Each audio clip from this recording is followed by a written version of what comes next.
At 11:42 on a Tuesday night, I was eating dry cereal out of a travel mug in a dark kitchen. And I want to be clear that this is not a metaphor for anything. I just genuinely hadn't replaced my bowls yet. My ex-wife kept the bowls. She kept the bowls, the Dutch oven, the good coffee maker, and the general sense of forward motion I'd been borrowing from her for 2 years. I kept the apartment deposit, one shelf of books she'd never touched, and a travel mug I'd been eating cereal out of for 11 days because buying a bowl felt like admitting something I wasn't ready to admit yet. That was the version of myself that heard the knock 3 times. Quiet. The kind of knock you design specifically so the person on the other side can pretend they didn't hear it if they want to. A knock with a built-in exit. I know now what that knock cost her. She told me later that she'd stood in the hallway somewhere between 4 and 8 minutes before she did it. She was embarrassed about the counting, but I wasn't. I understood the counting. I had stood in enough hallways of my own to know exactly what that kind of arithmetic feels like. I didn't know any of that at 11:42. I just heard 3 soft knocks and sat very still with my travel mug of Lucky Charms and thought, she sounds like someone who has practiced making herself smaller than she is. I should have recognized it faster.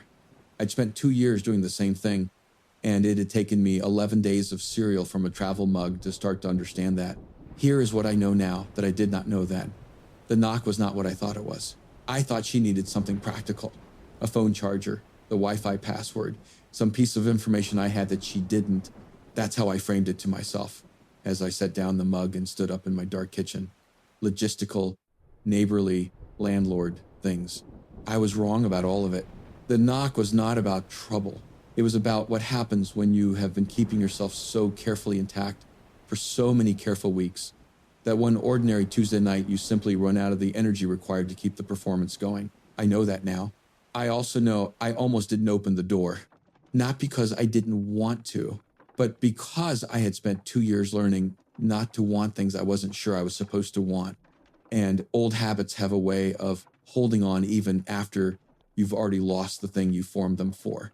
I stood there for a few seconds with my hand near the knob, long enough to notice that my heart rate had done something that had nothing to do with the cereal, and then I thought, she knocked, like she was ready to be told no. I opened the door. She was standing in the hallway in an oversized gray sweatshirt and the turquoise bracelet she never took off, and she looked at me with the expression of someone who had just realized they were going to have to explain themselves. And she said, "My name is Marcus Webb. I'm 33 years old, and I'm a structural engineer, which means I spend my days finding the invisible problems in things that look fine." That's the actual job description, not the version I give at parties, which is I make sure buildings don't fall down, which makes people nod politely and change the subject. The real version is slower and more specific. I read stress reports and load calculations. I walk job sites in the low morning light looking for the kind of hairline fracture you can only see at a certain angle. And I write careful documents explaining to people why the thing they thought was solid is not as solid as they think. I am, professionally, someone paid to find the flaw. My therapist pointed out once that this might mean something. I told her I'd think about it. That was 2 years ago. Here is what I can tell you about the 18 months before Claire knocked on my door. I was married to a woman named Sarah, and then I wasn't. And the transition between those two states took approximately 14 months and cost me more than I'm going to get into here. What I'll say is this: Sarah was not a villain. She was the person who needed things I wasn't built to give her. And she found someone who was, and I spent a long time being very reasonable about all of it in a way that I now understand was its own kind of damage. What she said near the end was that I was too careful. She said it the way people say someone is boring, the way they say someone is fine. She meant it as an indictment. And for a long time, I accepted the verdict because I didn't have a better argument ready. What I know now is that careful wasn't the problem. The problem was that I was being careful for someone who experienced care as suffocation. That's not a character flaw. That's a mismatch. But it took me a while to get there. And in the meantime, I learned to take up less space, speak less, want less, expect less. By the time Sarah and I were done, I had gotten very good at making myself invisible in a room, and I had stopped expecting anyone to notice that I'd done it. I stopped expecting really most things. Specifically, I stopped expecting anyone to stay, which is probably why When my lease ran out 6 months later, and I found the Craftsman on Shelby Avenue with 2 bedrooms and a back porch and a monthly payment that was technically manageable if I didn't look too hard at it, I signed first and worked out the math second. The spare room was originally going to be an office. I have never worked in an office in my life. I work on job sites and in my truck and at kitchen tables. So an office was always a fiction, I was telling myself. What I actually needed was someone to split the rent. I listed the room on 3 different platforms in early October and got 7 responses. 4 were wrong for reasons I don't need to explain. 3 I met for coffee at the kitchen table. The third was Claire Navarro. She came to the interview in dark jeans and a paint-stained canvas jacket with a tote bag over one shoulder, and she asked exactly 2 questions: whether I was home often and whether I minded the smell of linseed oil. I remember thinking those were the questions of someone who had spent a long time fitting herself into the available space rather than asking for what she actually needed. I rented her the room anyway because her references were solid and because she offered 3 months up front, which told me without telling me that she wasn't planning on leaving in a hurry. She moved in on a Saturday with 2 rolling suitcases, 1 cardboard box sealed with a quantity of packing tape that suggested she never wanted to open it again, and the expression of someone executing a decision they had fully made and were not going to revisit. I didn't know that Saturday that she was 3 weeks out from filing separation papers. I didn't know her husband's name or what he'd done or not done or what specific accumulation of small things had finally made her pack those suitcases and seal that box. She hadn't told me and I hadn't asked. That was the arrangement. You pay your share of the utilities. You let me know if something in the house breaks. And you don't owe me an explanation for anything else.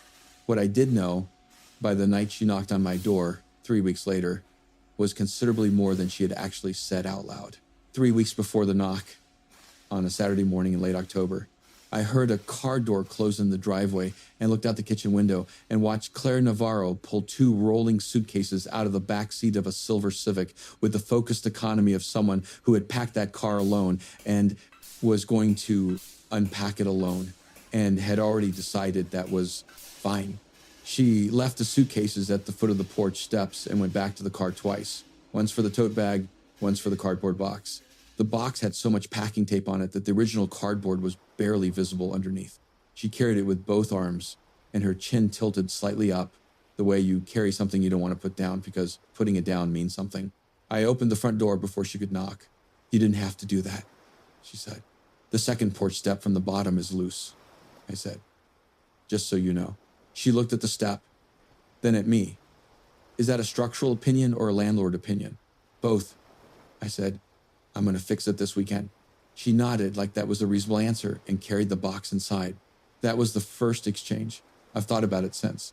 She made 3 trips from the car to the spare room, and on the second one, she paused in the kitchen doorway, looked at the spice rack on the counter, and straightened it. Not dramatically. She reached out and moved 2 of the jars a 1/4 inch to the left so they sat flush with the edge of the shelf. She did it without breaking stride and without mentioning it, the way you straighten something in your own house. She had been in the building for 4 minutes. I didn't say anything. I went back to my coffee. 20 minutes later, I heard the coffee maker run from the other side of the house, which I hadn't told her she could use. But she'd asked about it during the interview, and I'd said yes, and she'd clearly filed that away. I heard the carafe fill. Then her door opened and closed. Then nothing, which meant she'd taken the mug back to her room. I was at the kitchen table with my laptop when I noticed she'd left it on the counter, still half full. Warm but not hot. She had walked away and clearly forgotten it existed. I looked at it. I looked at the closed door at the end of the hall. I left it there. She came out 40 minutes later in a different shirt with a small streak of paint on her left wrist. Cadmium yellow, the color of the inside of a sunflower, and she stopped when she saw the mug. She looked at it, then at me. "You left your coffee," I said. "I do that," she said. She picked it up and drank from it anyway, cold, without making a face. "That's cold," I said. "I know," she said. She set it back down. "I always think I'm going to come back to it. And then I don't." She said it plainly. "The way you state a fact about yourself, you've stopped arguing with." Then she noticed the paint on her wrist, rubbed at it with her thumb, and didn't make any progress. "Cadmium yellow," I said. "That won't come off with just your thumb." She looked up. "How do you know what cadmium yellow looks like?" "I dated someone in art school for 2 years." "Did she teach you a lot?" "She taught me about paint," I said. "Not very much else." She almost smiled. Not quite. Something crossed her face and then was carefully put back where it came from, like a card returned to a deck. But I caught it. There's dish soap under the sink, I said. Thanks, she said. She pushed off the counter and crossed to the sink, and that was how it started. Not with anything important, just a streak of paint and a cold cup of coffee, and the particular way someone almost smiles at you when they are quietly deciding whether or not you are safe. The first week established a kind of wordless architecture between us. We were both early risers, which I hadn't anticipated, and which required some quiet negotiation of the coffee maker that neither of us ever made explicit. I discovered that if I came down at 6:45, she would already be at the kitchen table with her first cup and her laptop, and that she preferred not to speak for approximately the first 20 minutes of the day, which was a preference I shared so completely that I felt a small private gratitude I didn't express because expressing it would have required speaking. She worked at the table. I ate standing at the counter. We had arrived at this arrangement without discussing it and without it ever feeling like a compromise, which told me something about both of us that I filed away without examining. Her mornings had a texture I learned to read. On the days she'd slept well, she made her coffee, sat, opened her laptop, and was immediately absorbed, lesson plans mostly, or emails, sometimes a long document she'd scroll through slowly with her forehead almost touching the screen. On the bad nights, she'd make the coffee and then not touch it. She'd sit with both hands around the mug and look out the window at the neighbor's yard, where the golden retriever named Biscuit ran his morning loop at 7:15 with the dedication of someone who has made a commitment and is going to honor it regardless of the weather. I watched her watch the dog a few times before I said anything. That's Biscuit, I said one morning, not looking up from my own mug. He does that every morning. Same loop, same speed. She was quiet for a moment. What happens if he misses a day? He hasn't, I said. In 6 months. She considered this. Good for him, she said. And something in the way she said it made me think she wasn't entirely talking about the dog. She had a habit, I noticed, without intending to. On certain mornings, she would have papers spread across the table instead of a laptop. Actual printed pages. The kind that come from law offices and government agencies. The kind that arrive in envelopes with formal return addresses. She would read them with her forehead almost touching the surface, as though proximity might make them say something different. I never asked what they were. Once, passing to refill my mug, I caught the word petitioner printed in bold at the top of the first page, and I kept walking and kept my face neutral. And she didn't look up. What I noticed on the mornings the papers were out was that she straightened more things than usual. The fruit bowl, the dish rack, the single pot of basil on the windowsill that neither of us had planted and that had been there when I moved in. I started leaving the basil where it was, even after it began listing toward the window. It seemed like it was doing something useful. One Friday morning, she came down to find that I'd moved a wide ceramic mug I'd found at the back of the cabinet to the front of the shelf, the kind that holds heat longer than her usual one. I hadn't left a note. I just put it where she'd see it. She looked at it. She looked at me. It holds the heat better, I said. She picked it up, used it, left it half full on the counter, same as every other morning. I considered this a partial victory.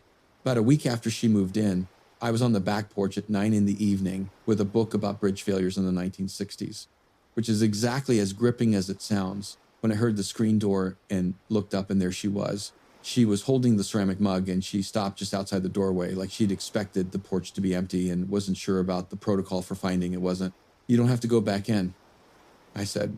I wasn't going to, she said, which was either true or a decision she made in the 2 seconds after I spoke. She came out and took the other chair and wrapped both hands around the mug and looked out at the backyard. Late October, mostly bare branches, the neighbor's fence with the gap at the bottom where Biscuit sometimes appeared at odd hours on his own private schedule.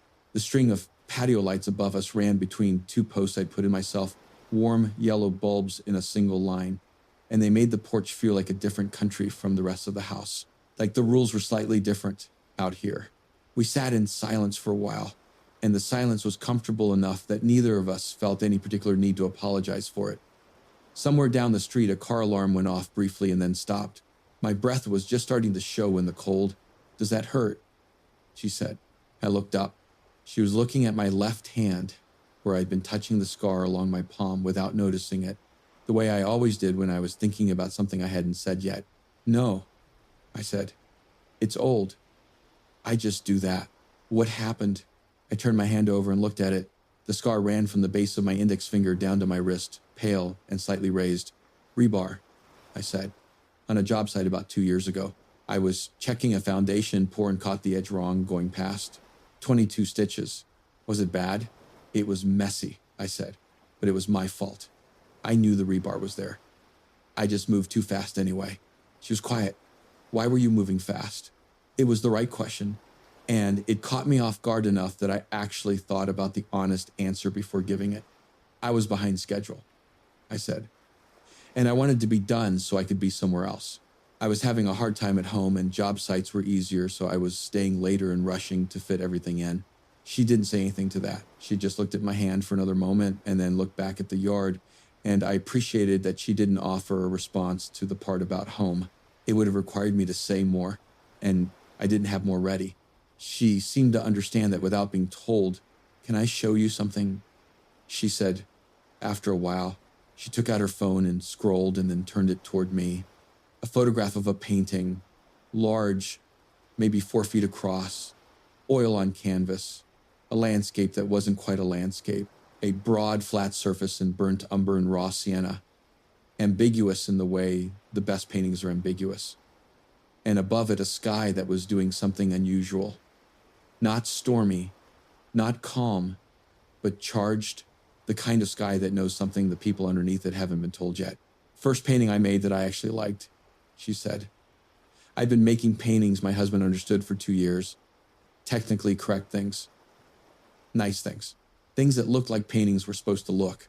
She turned the phone back around and looked at the image for a second before putting it away. "One afternoon, I just made this. Didn't plan it, just made what was actually in my head. What did he think of it?" She smiled, but it had a flat quality to it. "He said it was interesting, the way people say interesting when they mean they don't quite get it." "What did you say?" I said, "Thank you," she said. And then I put it in the closet. She looked at the string of lights above us. I did make another painting I actually liked for a year and a half after that. The porch was quiet. Somewhere in the branches above the fence, something moved and resettled. A bird, probably, or the wind deciding something. For what it's worth, I said, "I'm not in the habit of calling things interesting when I mean something else." She turned and looked at me directly, which she hadn't done much yet. "What would you have called it?" "Honest," I said. "That sky, it looked like a sky that was telling the truth about something." She held my gaze for a moment and then looked back out at the yard. She drank from her mug. The silence that followed wasn't empty. It had something in it, the way certain rooms have something in them, even when no one is talking. "The porch step," she said. After a while, "What about it?" "You fixed it," she said. "I noticed this morning." I said I would. I said, she didn't answer that, but she stopped turning the turquoise bracelet around her wrist the way she'd been doing since she sat down, and she just held it still, and somehow that was enough. I came home on a Tuesday evening, 11 days after she moved in, to find the apartment smelling like garlic and brown butter and something warm and more complicated underneath, and Claire in the kitchen with her hair up and a paintbrush stuck through it, standing at the stove stirring something in the large pot I used approximately twice a year. She heard me come in and turned around with the expression of someone who had not fully thought this through. "I made too much pasta," she said. "Every time I adjusted the portion, it just kept getting bigger." I looked at the pot. "That's a lot of pasta." "I know." She looked at the pot. "Do you want some?" I set my bag down and washed my hands at the sink. "What's in it?" "Garlic, brown butter, lemon, some hard cheese I found in the back of your fridge. I hope that's okay." "That cheese is 3 weeks old." "It's Parmesan," she said. "It's supposed to be old." I got 2 bowls from the cabinet and set them on the table, and she brought the pot over and served us both with the easy economy of someone who has fed people before and is comfortable doing it. And we sat down. It was the first time we'd eaten at the table together. The kitchen light was on above us, and the window over the sink was dark, and Biscuit's yard was just a set of shadows. She had 2 small paint stains on her forearm, cadmium red this time, which is harder to get off than yellow, and she didn't seem to notice them. We ate for a few minutes without talking. which felt natural in the way that sharing a meal with someone sometimes does before you've explained why. "This is good," I said. "It's a simple sauce," she said. "I learned it from a video during the first month of the pandemic when I apparently decided pasta was the answer to everything. Did it work?" "Temporarily," she said. "The way pasta does." I refilled her water glass without asking. She didn't remark on it. We talked about easy things for a while. A seventh grader in her class who'd produced a self-portrait that made the other teachers uncomfortable in a way she found professionally fascinating. A zoning dispute I'd been called in to evaluate near the Gulch that was more politically loaded than any piece of concrete had a right to be. The conversation had an ease to it, I noticed, specifically because ease had been in short supply for me for a while. It was when she reached for the pepper, sat back, and looked at her bowl for a moment without saying anything that the register changed. "Can I ask you something?" she said. "Go ahead. Your ex-wife. The one who left the bowls." She paused, reorganizing. "Did she make you feel like you were too much? Like you took up too much room?" I thought about it honestly. "The opposite," I said. "She made me feel like I wasn't enough. Too careful, too quiet, too slow. Like I should want things louder." She nodded slowly. The way you nod when someone else's answer clarifies something in your own situation that you've been trying to see from the wrong angle. "I married someone who needed me to be smaller," she said. She said it plainly, like something she had rehearsed internally so many times that the emotion had worn smooth, the way glass does when water's been moving over it long enough. Not performance, not breakdown, just a fact she was finally saying out loud to another person. I didn't say anything for a moment.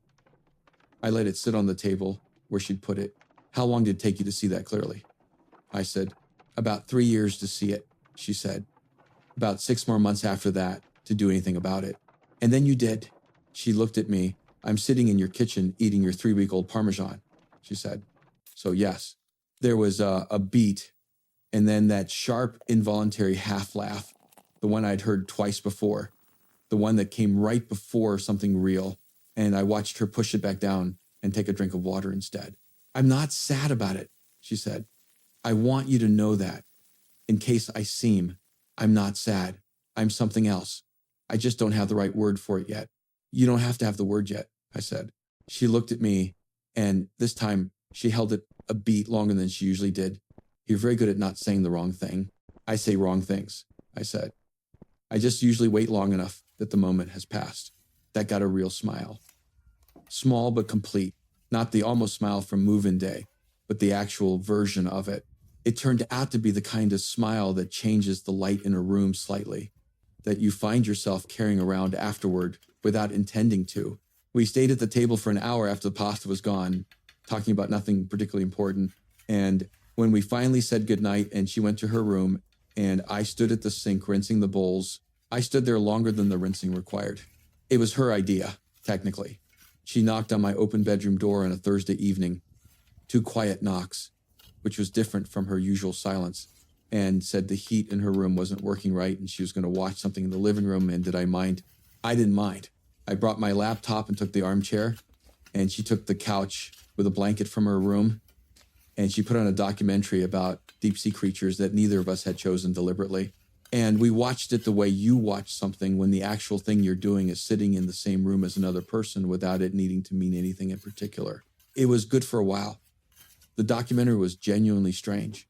There was a segment about a species of jellyfish that could theoretically live indefinitely under the right conditions, and we both made quiet, involuntary sounds at the same moment and then looked at each other and said nothing, which was its own kind of exchange.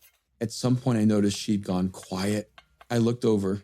She was asleep, folded into the couch in a way that looked entirely accidental, one arm tucked under her head, the blanket she'd brought tangled around her knees and not actually covering anything useful. The paintbrush was still in her hair. She was breathing slowly.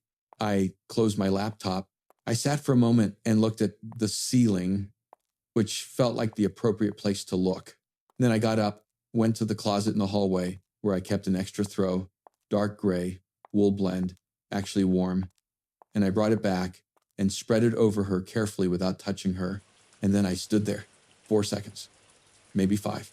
I'm not entirely sure what I was doing in those seconds. Something between acknowledging a thing and refusing to name it. She was asleep in my living room with a paintbrush in her hair and paint on her forearm and a bracelet she never took off.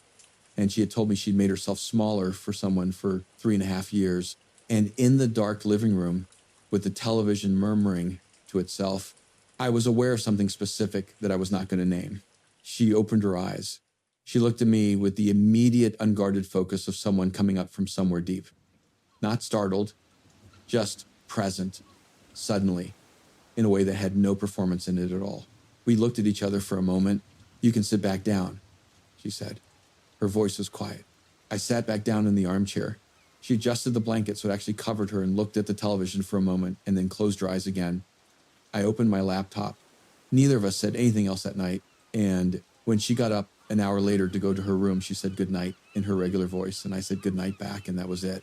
But we both knew, I think, that something had shifted. Not forward exactly, just redistributed the way weight redistributes across the structure when the load changes, the way something becomes load-bearing before you've made any conscious decision to put anything on it. I told you how it started. Now I can tell you the rest. She stood in the hallway in the gray sweatshirt and the turquoise bracelet twisted sideways on her wrist, and she looked at me, and I could see her doing the calculation, whether to say the thing she had walked down that hallway at 11:42 to say, or whether to come up with something smaller and easier to walk back. She said the thing. I keep thinking about what he said. She wasn't looking at me. She was looking at a point somewhere past my shoulder before I left. He said the reason I was unhappy was that I expected too much from people, that I invented a version of who someone was supposed to be and then blamed them for being human. A pause. And I keep thinking, what if he's right? What if I made up who he was supposed to be and then spent 3 years being disappointed that he wasn't it? I held that for a moment because it deserved to be held. Do you actually believe that? I said. Or is it just the fear that he might be right that won't leave you alone? She looked at me then. Her eyes were dry. She wasn't coming apart. She was doing something more precise than that. She was following a thought all the way to its end, and she needed someone else in the room while she did it. I don't know, she said. That's the problem. I used to be good at knowing what I actually thought, and then somewhere along the way, I stopped trusting it. And now she glanced at the bracelet, which was twisted almost completely around, 11:42 at night. I'm standing in a hallway not trusting my own brain, which is new, and I don't like it. Come in, I said. She came in. I put the kettle on. I made 2 cups of black tea. Nothing elaborate, because it was late and she hadn't asked for anything particular, and sometimes the ordinary thing is the right thing. And we sat across from each other at the kitchen table, and the light above the counter was the only one on, that low, warm glow that makes a kitchen feel like a different hour than it is. She wrapped both hands around her mug the way she always did. She said, after a while, I didn't knock on your door because I needed someone to tell me I wasn't crazy. I knocked because I was afraid I actually was. I thought about what to say. I took my time with it because she had handed me something true and fragile, and it deserved an answer that was worth the handing. Here is what I can tell you, I said, from the outside. You've been here 3 weeks. In that time, I've watched you straighten a spice rack the moment you walked into someone else's house. I've watched you make too much pasta because you were doing the math wrong on purpose so you'd have a reason to knock on a door and not eat alone. I've watched you get up every morning and read legal documents that tell you your life is officially changing, and then make your coffee and go teach your 7th graders how to look at a self-portrait the adults find uncomfortable. She was looking at me steadily. None of that, I said, is what someone looks like who doesn't know what they think. That's what someone looks like who's been told so many times that what they think is wrong that they've stopped listening to themselves. Those are different problems. She was quiet for a long time. He said, the painting was interesting, she said, the one I showed you on the porch. He actually used that word. And I thanked him. She turned the bracelet, turned it back. I thanked him, like he'd done me a favor. Now that it wasn't. I said, I know now, she said. I'm trying to figure out how I didn't know then. You were inside it, I said. You can't see the load distribution when you're the one carrying the weight. Something in her face shifted. Not breaking, but releasing slightly. The way a cable releases when a fraction of the tension it's been holding is finally redistributed to something that can actually bear it. We sat there until 3:10 in the morning. We talked about her students, about a job I'd done 3 years earlier where a previous contractor had covered a serious structural failure with drywall and fresh paint. She told me about her mother, who was waiting for the call saying Claire was coming home. I told her about Sarah, the real version, including the part about the bowls and what they had meant to me and what it had taken me 11 days to admit. She listened the way good listeners do, not preparing her response while you spoke, but actually taking in what you were saying, absorbing it at the pace it needed to be absorbed. At 3.5 minutes past 3, she said she was tired and she was going to sleep. "Thank you for the tea," she said, standing. "Anytime," I said, and I meant it with more specificity than that word usually carries. She paused in the kitchen doorway. She looked back. "For what it's worth," she said, "you're not too careful. You're just careful with the right things." Then she went down the hall to her room, and I stayed at the kitchen table for a while longer, sitting in the low, warm light, holding a mug that had long gone cold, looking at the stretch of hallway she had crossed to knock on my door. And I thought about everything a person has to get through before they can take 42 seconds to do something that frightens them. And I thought, there it is. That's what it looks like. He arrived on a Sunday. I knew something was different when I came down at 7 and Claire wasn't at the table. Her coffee was made, the pot was still warm, but the table was empty, and the ceramic mug I'd moved to the front of the shelf was sitting unused by the sink. She was in her room with the door closed, which was unusual enough on a Sunday morning that I noticed it the way you notice when a sound you've stopped hearing isn't there anymore. At 9:43, she came out and said, "My husband is coming over today. I wanted to let you know." "Okay," I said. "I told him he could have an hour," she said. I wanted you to know, in case you wanted to be somewhere else. I live here," I said. And then I heard how that landed and added, "I can be on the porch." "That's fine." She nodded. She poured her coffee. She left it on the counter and went back to her room. Daniel Navarro arrived at 11:15 and parked on the street, which I could see from the kitchen window. He sat in the car for approximately 4 minutes before getting out, not on his phone, not doing anything visible, just sitting with both hands on the wheel. And then he walked up the front path in dark jeans and a fleece pullover, looking like a man who had thought carefully about what to wear to something like this. I opened the door before he knocked, which I realized a half second later was a mistake. He looked at me with a brief evaluating pause and then extended his hand. "You must be Marcus," he said. "I'm Daniel." He said it warmly, inclusively. The way you say something to a person you've already made a decision about. "Come in," I said. "I'll get Claire." I knocked on her door. She came out with her hair down and her hands in the front pocket of a sweatshirt, not the gray one, a different one. And she looked at Daniel standing in the front hall with an expression that was more composed than it had any right to be. They didn't touch when they saw each other. They just stood there doing that private bilateral calculation that people in long relationships do when they haven't spoken in a while, each taking inventory of what the other one came in with. "I'll be on the porch," I said, to neither of them specifically. And I went. The back porch in late October at 11 in the morning had a different quality from the porch at night. The light was clear and cold. The leaves were mostly down, and the neighbor's yard was visible all the way to the fence with nothing left to soften it. I sat in my chair. I did not read the book I'd brought out with me.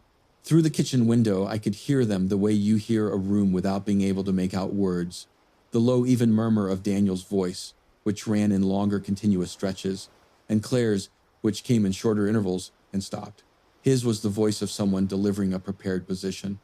Hers was the voice of someone who had prepared for this and was still finding it harder than she'd expected. I didn't try to distinguish anything more than that. I looked at the yard and I let the sound be noise. At some point, the murmuring stopped. The front door, a car door. The car remained where it was. 15 minutes later, his voice again, different now, lower, more deliberate, coming from the direction of the driveway. He was on the phone. The kitchen window was open 2 inches, the way I kept it in fall for the air. And sound carries in ways you don't account for until it already has. "She's going through something," he said. A pause. "She always does this when things feel overwhelming. She attaches to whoever happens to be nearby. It's not about him. It's never actually about whoever it is. It never is." Another pause. "I just need her to have more time. Once she's thought it through clearly." Pause. I know she did. But she was upset when she filed, and she's been upset since. And if she just, yeah, exactly. That's exactly what I'm saying. She needs people around her who actually know her. The car door closed. The engine started. The car was gone. I stayed on the porch for a while after that.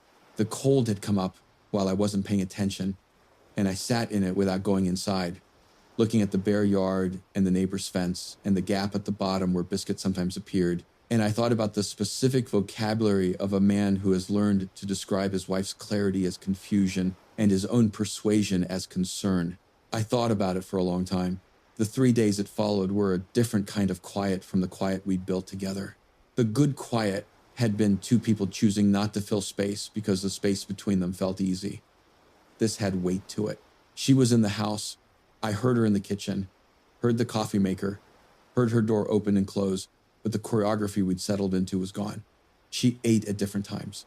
She drank her full coffee every morning, standing at the counter, finishing it all the way down before she set the mug in the sink. I understood this as something but didn't press it. The spice rack didn't get touched. I thought about that more than I should have. On the second evening, I left a note on the fridge, nothing significant, just the utility bill amount, and that I'd covered my half. She wrote back on the same paper, "Thanks, we'll get you mine today." I folded the note and put it in the drawer where I kept the others and didn't read too much into the handwriting, which was neater than usual and therefore probably meant something. On the morning of the third day, she was at the kitchen table when I came down. The first morning since Sunday she'd been there. The laptop was open, but the screen was dark. The turquoise bracelet was off, sitting on the table beside her empty mug, fully empty this time. She was looking at the bracelet the way you look at something when you're deciding what it means to you. I got my coffee and stood at the counter, and she let me stand there for a moment without acknowledging me, which I understood was not about me. "You don't have to say anything," she said, without looking up. "I know how that must have looked." "You don't owe me an explanation," I said. "He's very good at it." She turned the bracelet over in her fingers, at making things sound simple, at making me sound like someone who doesn't fully understand her own situation. A pause. He used to do that in arguments. I'd come in certain about something, and 20 minutes later I'd be apologizing for bringing it up. "What did he say?" I asked. Not because I didn't know, because she needed to say it out loud. She looked up. That I attach to people when I'm overwhelmed, that it's a pattern, that whatever. She made a small gesture that included the kitchen, the house, me standing at the counter. All of it is just me doing that again. I looked at her steadily. "Is that what this is?" The question sat on the table between us. "No," she said. She said it quietly, but without hesitation. "The way you say something you've been testing for 2 days and have finally decided you trust." I nodded. "He also called someone," she said, "someone he knows I listen to. My mom called yesterday." I waited. She wasn't unkind about it. She said she was worried. She said I sounded tired. She asked if maybe I'd moved too fast. Claire set the bracelet back on the table. She asked if I was sure. "Are you?" I said. She looked at me for a long moment, not the careful evaluating look from her first week, not the measured one from the porch. This was different, more direct, like something had been cleared out of the way. "I was sure before he came," she said. "And then he was here, and he was so calm and so certain, and he kept making everything sound so reasonable. And she pressed her palm flat on the table, the gesture of someone anchoring themselves to a surface. I went back to my room and I thought, this is what it was. This exact thing. This is what 3 years of that felt like. Every time I was sure of something, he would explain it back to me differently until I wasn't sure anymore. I didn't say anything. And now I'm sitting here trying to figure out if the fact that I almost believed him again means I'm weak or just human. She looked at the bracelet, which I think used to be the same thing to me. "They're not," I said. She looked at me, a long beat. "I know," she said. "I'm working on believing it." I put my mug in the sink and picked up my bag from the hook by the door and stood for a moment in the kitchen doorway. There were things I wanted to say. I knew exactly what they were. I'd known for several days, since before Daniel arrived, and I'd been carrying them with the care you carry, something you're not sure the other person is ready to receive. The timing felt wrong and it felt right, and standing in the doorway at 7:40 in the morning, I couldn't trust which instinct was the honest one. "I'll be back by 6, I said. Okay, she said, I drove to the job site and walked the foundation of a building with 3 invisible stress fractures the previous inspector had missed. And I wrote them down in my report with the same care I always did. And I drove home at 5:58 thinking about load distribution and what it takes to build something that can actually hold what you put on it. That evening, she wasn't on the porch and I didn't knock on her door. I sat in the kitchen by myself and I looked at the basil plant on the windowsill, still listing toward the light, still doing what it needed to do. I left it where it was. On the 4th morning, I came downstairs at 6:50 and found the kitchen the way I found it on bad nights. Coffee made, mug gone, no one at the table. I stood at the counter. I looked at her chair. I looked at the basil plant on the windowsill, which had tilted so far toward the light that it had finally tipped itself into the window frame. And I thought, I've been giving that thing space to grow toward what it needs and calling it care. At some point, care requires moving the thing closer to the window. I poured my coffee. I looked at the back door. She was on the porch in her coat with both hands around a mug, facing the yard, and the cold had put a faint mist on the glass of the door. I could see her through it the way you see things in early morning before the light has decided to commit to being daytime yet. I went out. She heard the screen door and glanced over but didn't say anything. I sat in the other chair. The yard was November bare, no leaves left, nothing to soften the lines of the fence or the branches or the gap at the bottom where Biscuit appeared, right on schedule.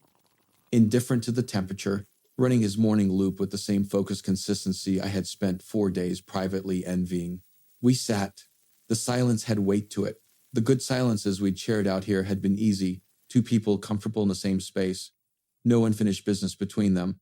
This one had been carrying something for 4 days, something we'd both been carefully moving around. And I had made a decision somewhere between the job site yesterday and lying awake at 2 a.m. that I was done being careful around it. Not reckless. Just done waiting for a better moment. Better moments didn't arrive on their own. You made them or you didn't. I looked at my coffee for a moment. Then I looked at her. I want to say something, I said.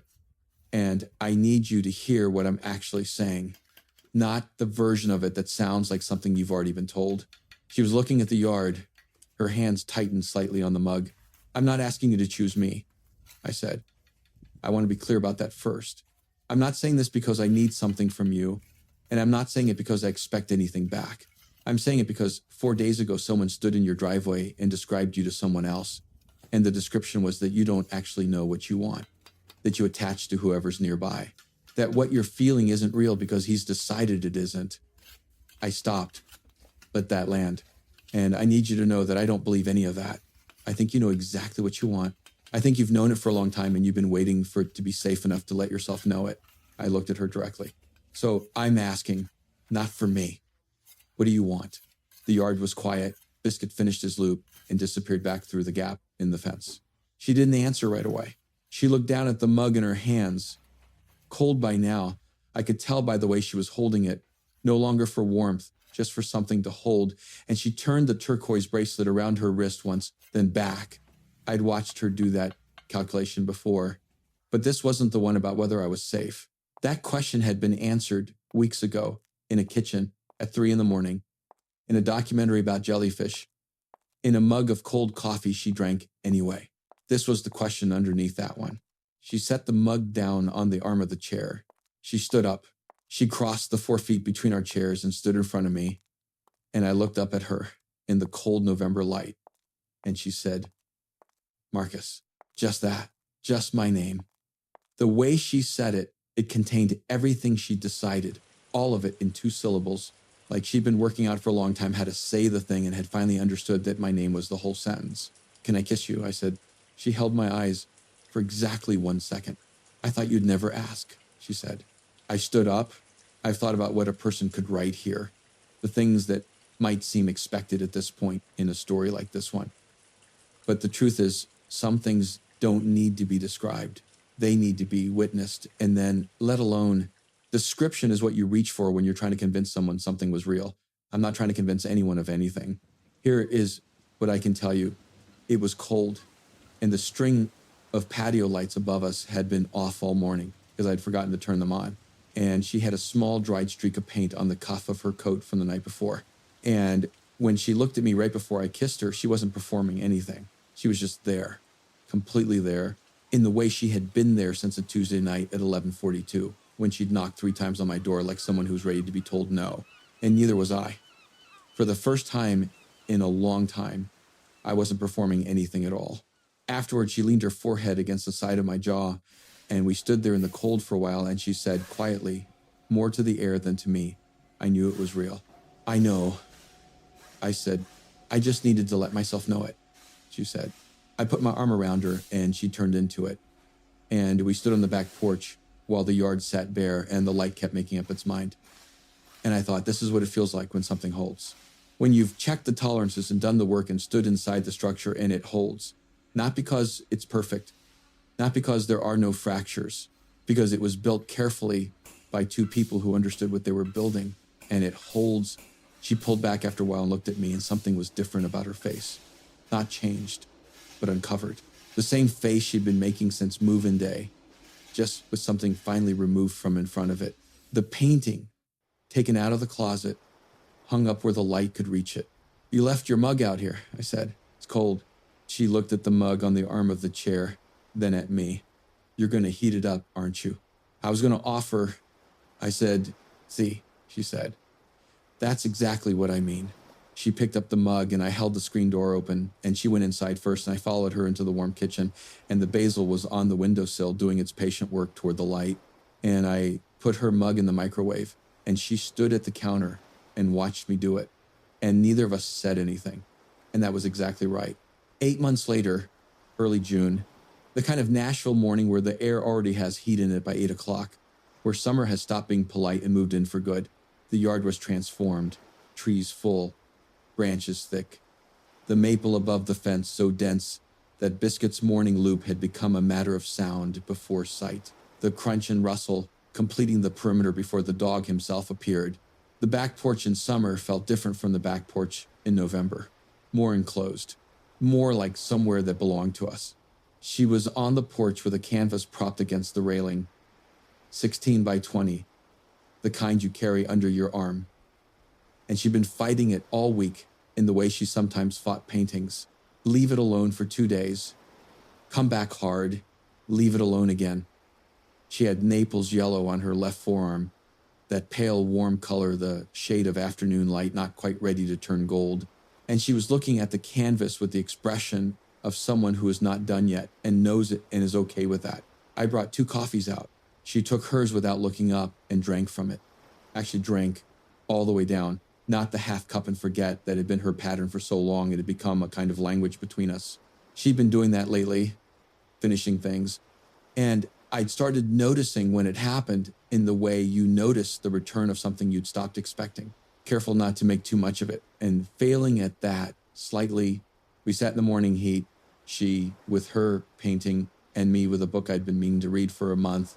And the patio lights were off because it was morning, but they were still strung between the posts the same way they'd been since the year I moved in. And neither of us said anything for a long while. And it was the right kind of quiet, the kind we'd built together over 8 months and knew how to live inside. When I went in later for a second cup, I found a note on the fridge in her handwriting. You left your mug on the porch again. I got the pen from the drawer. I wrote below it, you always leave yours half full.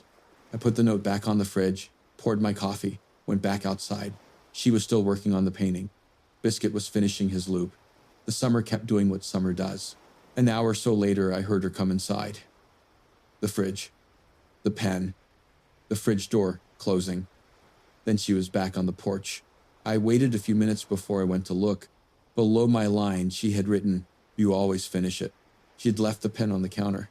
I stood in the kitchen and looked at the 3 lines on the paper, her handwriting and mine and hers again, and I thought about everything we'd said to each other in this kitchen over 8 months. The real things, the 3 a.m. things, all of it accumulated, layer by layer, into this. A note on a fridge, a mug kept warm, a person who finishes your sentence and leaves the pen on the counter because she already knows you'll want to write something back even when you have nothing left to say. I didn't write anything else. I left the note where it was.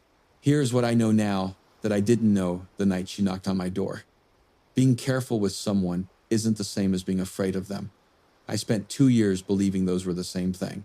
It took a woman who knocked like she was ready to be told no to teach me that careful, done right, for the right person, is just another word for love. Now, I want to ask you something. If your new roommate knocked on your door at midnight and told you she thought she had made a mistake marrying him, what would you have done? Have you ever experienced something like this? A moment where someone showed up unexpected right when you both needed it most? Tell me your story in the comments. I would genuinely love to read it. And if this story stayed with you, if it felt like something real, please give it a like and subscribe so I can keep making more. It means more than you know.